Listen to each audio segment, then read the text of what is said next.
falar um pouco sobre essa nossa morte para a vida. Muitas vezes a gente morre para a vida, a gente esquece da necessidade que temos de viver e acabamos perdendo os nossos sonhos, as nossas vontades, aquilo que a gente deveria e não fez, né? Então eu vou falar um pouquinho sobre esse dia em que eu morri.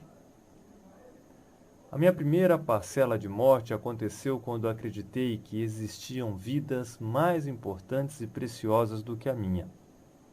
O mais estranho é que eu chamava isso de humildade. Nunca pensei na possibilidade de autoabandono. Morri mais um pouquinho no dia em que acreditei em vida ideal, estável, segura e confortável. Passei a não saber lidar com as mudanças. Elas me aterrorizavam. Depois vieram outras mortes. Recordo-me que comecei a perder gotículas de vida diária, desde que passei a consultar os meus medos ao invés do meu coração. Daí em diante comecei a agonizar mais rápido e a ser possuído por uma sucessão de pequenas mortes. Morri no dia em que meus lábios disseram não, enquanto meu coração gritava sim. Morri no dia em que abandonei um projeto pela metade por pura falta de disciplina. Morri no dia em que me entreguei à preguiça, no dia em que decidi ser ignorante, bulímico, cruel, egoísta e desumano comigo mesmo. Você pensa que não decidi essas coisas? Lamento, decidi sim. Sempre que você troca uma vida saudável por vícios, gulodice, sedentarismo, drogas e alimentação inadequada, alienação intelectual, emocional, espiritual, cultural ou financeira, você está fazendo uma escolha entre viver e morrer. Morri no dia em que decidi ficar em um relacionamento ruim apenas para não ficar só. Mais tarde percebi que troquei afeto por comodismo e amor por amargura. Morri outra vez no dia em que abri mão dos meus sonhos por um suposto amor. Confundi relacionamento com posse e ciúmes com zelo. E assim eu fui morrendo, e assim as coisas foram acontecendo. Morri no dia em que acreditei que a crítica das pessoas deveria ser entendida por mim, deveria ser absorvida por mim. E a pior crítica de todas elas era a minha própria crítica. Morri no dia em que me tornei escravo de minhas indecisões, no dia em que prestei mais atenção às minhas rugas do que aos meus sorrisos. Morri no dia em que invejei, fofoquei e difamei. Sequer percebi o quanto havia me tornado um vampiro da felicidade alheia. Morri no dia que acreditei que preço era mais importante do que valor. Morri no dia em que me tornei competitivo e fiquei cego para a beleza da singularidade humana. Morri no dia em que troquei o hoje pelo amanhã. Quer saber o mais estranho? O amanhã não chegou. Ficou vazio, sem história, sem música, sem cor. Não morri de causas naturais. Fui assassinado todos os dias. As razões desses abandonos foram uma sucessão de desculpas e equívocos, mas ainda assim foram decisões. O mais irônico de tudo isso? As pessoas que vivem bem não têm medo da morte real. As que vivem mal é as que padecem desse sofrimento, embora já estejam mortas. Esse é um poema da Lídia Guerra, tá? Você pode procurar esse poema aí na internet e perceber um pouco mais desses aspectos relacionados à nossa morte, ao todo dia que a gente vai morrendo. A gente vai morrendo de instante em instante quando não percebe, quando não se dá conta da necessidade de mudarmos os nossos pensamentos, de alterarmos a nossa situação de vida, de fazermos com que as coisas aconteçam de forma distinta. E é sobre isso que a gente vai conversar hoje. E eu te pergunto, você já conseguiu aquele livro lá, já baixou na internet? Aquele Você Pode Curar a Sua Vida. Ah, mas eu não tenho internet. Não tem internet, pede para o seu primo, para o seu sobrinho, para o seu tio, para o seu irmão, para algum parente teu. Entra na internet e consegue baixar esse livro. Porque esse livro é muito importante. A Louise Hay, ela trata nesse Você Pode Curar a Sua Vida de técnicas voltadas para que a gente se cure. E está na hora de nos abrirmos para esta cura interior. De nada adianta você ter tantas coisas boas, ter conquistado, né, tantos valores, se você não consegue, não encontra a sua paz. Então é sobre isso que a gente vai conversar hoje, sobre a necessidade de encontrarmos essa paz mais profunda, de fazermos com que isso aconteça na sua vida de forma íntegra, de forma total, de forma plena. Que tal? Vamos falar sobre isso? Bem, a gente tem que mudar esta situação, essa nossa prisão ao passado. Porque o passado é passado, nós não podemos mudá-lo.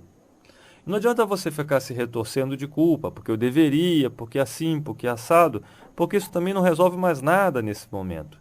Precisamos nos libertar do passado. Mas, radialista, como é que faz isso? Como é que eu me liberto? Como é que eu me solto? Primeiro de tudo, nós temos... Essas palavras não são minhas, você sabe disso, né?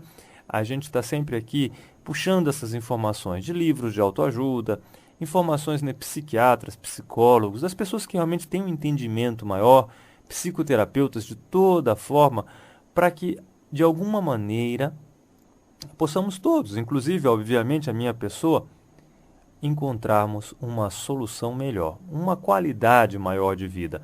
Então, um dos pontos essenciais é você se libertar do passado. E como é que eu faço isso? Pois é isso que a gente vai conversar. Esse é o assunto de hoje. Essa é a nossa conversa. Bem, então você não pode modificar lá o passado, né? Mas o que acontece é você trazer isso para o presente. É você ficar parado, punindo no presente porque alguém te magoou no passado. Muitas vezes digo às pessoas, né, que estão ali com profundos padrões de ressentimento, por favor, comece a dissolver esse ressentimento agora, já nesse instante, enquanto é relativamente fácil. Porque se você continuar com esse ressentimento, vai ser mais difícil para você desmanchar isso daí num leito de hospital. E claro que vai te levar para um leito de hospital, vai te levar para uma situação muito mais complicada e praticamente uma situação de pânico. E quando nós estamos em pânico, é muito difícil focalizarmos as nossas mentes num trabalho de cura. Precisamos de mais tempo para primeiro dissolver esses nossos medos e depois encontrarmos as raízes da cura. Então não deixe você chegar nesse estágio de pânico. Se você tem um ressentimento, alguma coisa que aconteceu ontem, sabe, aquela história mal resolvida, tá no almoço lá de domingo, sei lá o que, alguém brigou, alguém falou uma coisa atravessada, mexa com isso hoje. A meditação, ela nos ensina a mergulhar nesse nosso universo próprio e ir limpando tudo isso todos os dias. E depois que você apura essa técnica, você consegue ficar tão inerte que a coisa pode acontecer e mesmo assim você não sentir nada. Está ali naquele momento e você não se sente alterado. Esse é o objetivo da boa parte das técnicas meditativas. Mas vamos continuando nesse aspecto então. Então, se escolhermos acreditar que somos vítimas indefesas e que tudo é inútil, o universo nos apoiará nessa crença e cairemos ainda mais fundo. É vital que nos libertemos dessa ideia e crenças tolas, fora de moda, negativa, que não nos apoiam e nos nutrem. Até mesmo o nosso conceito de Deus.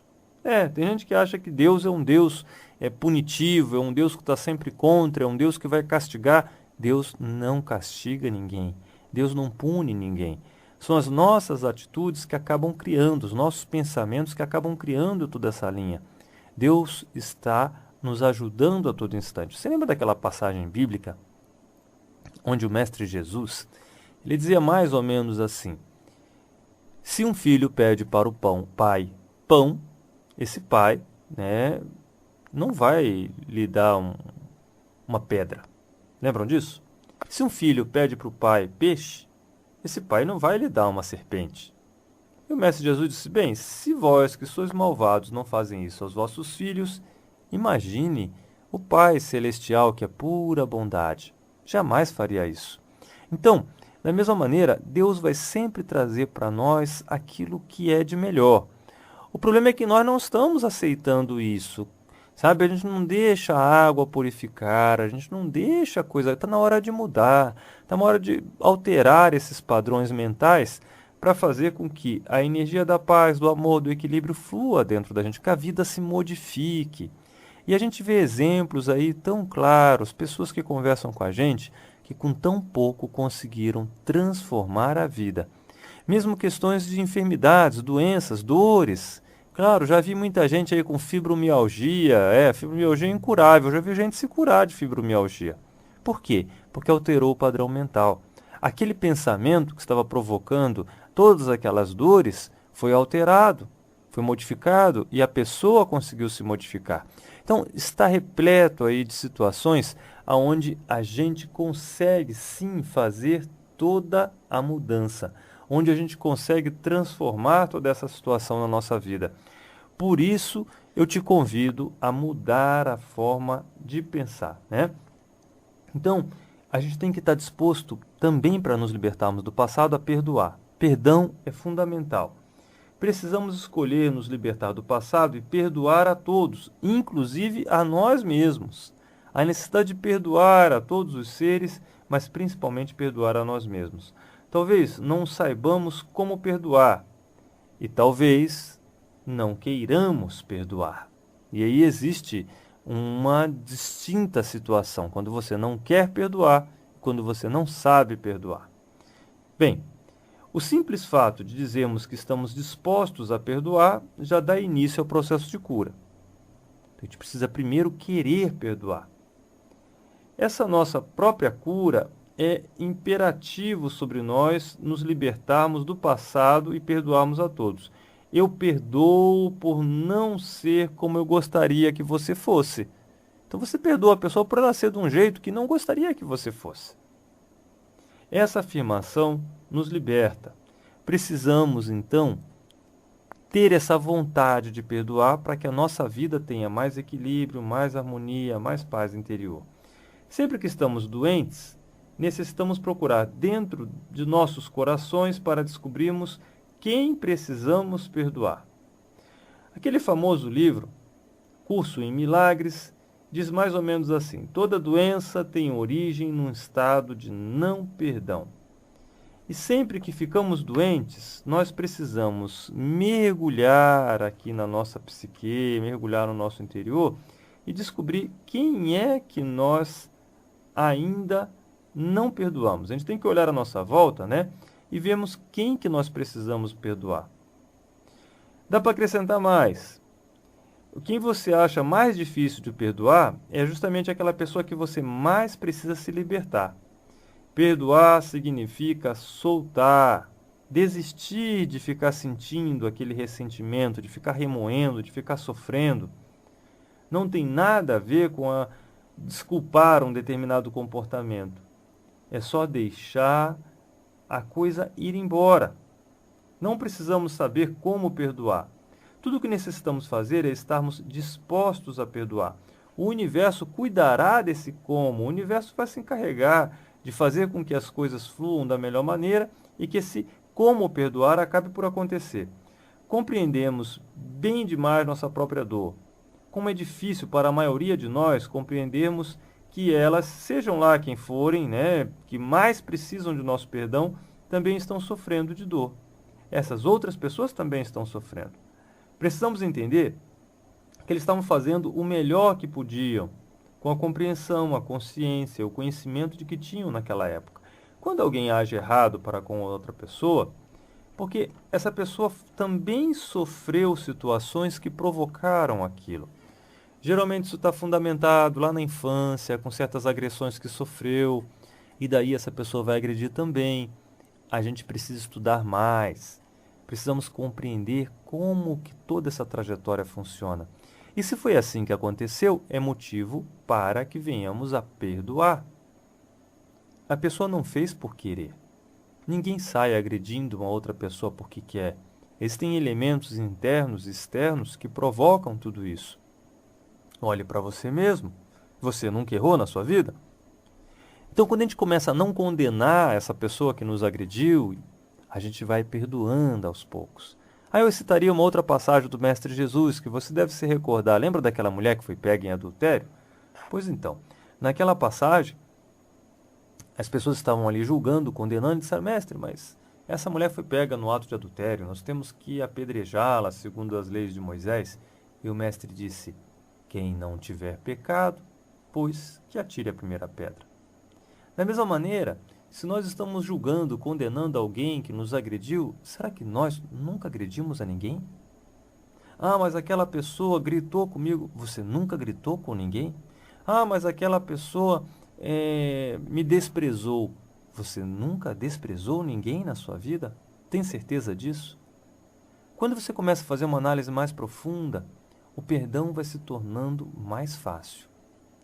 E é desse perdão que a gente precisa. Precisamos jogar essa mochila de pedras fora.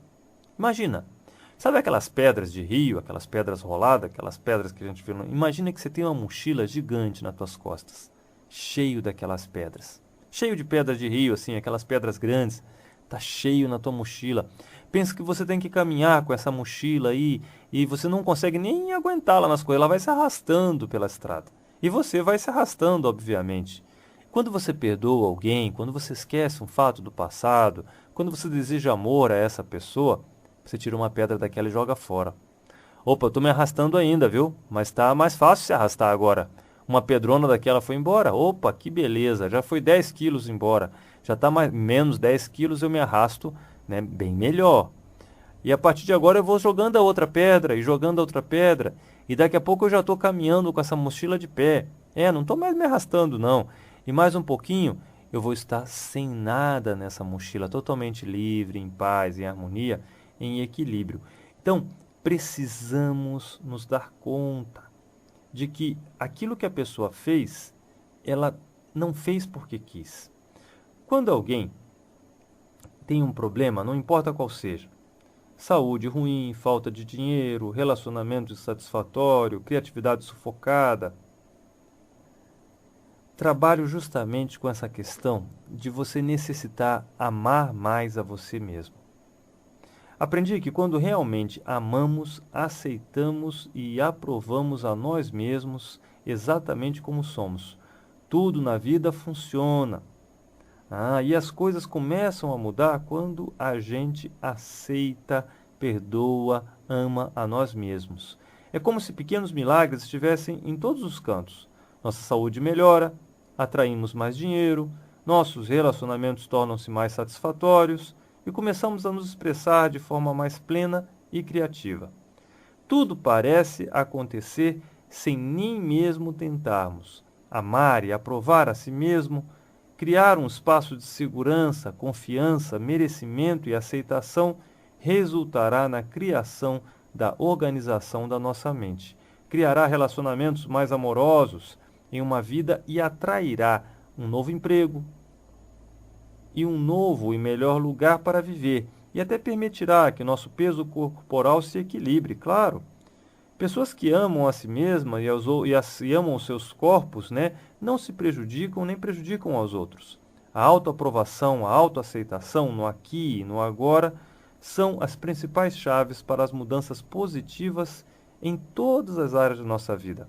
Amar a si mesmo, amar a nós mesmos, né, começa com jamais criticarmos-nos por nada. A crítica nos tranca dentro do padrão de que estamos tentando modificar-nos. A compreensão e sermos gentis com a gente mesmo nos ajudam a sair desse padrão. Lembre-se que você esteve se criticando por todos esses anos. E a minha pergunta para você é: deu certo? Funcionou? Resolveu?